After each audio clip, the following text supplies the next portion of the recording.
Time for an oil change on the GMC. We're 1,000 over, or miles, 1,000 miles over, and the oil is black, so we're pretty due here for an oil change. Let's get her done.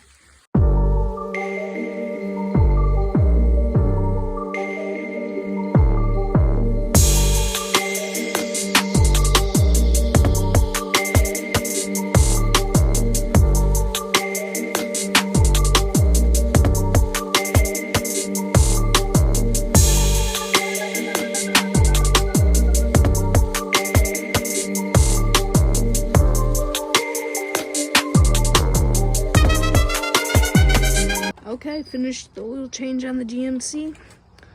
Turns out we bought 6 quarts for it. Looked it up because there was no oil coming up on the dipstick. Turns out it took 8. Had to run to the hardware store real quick. Got the oil.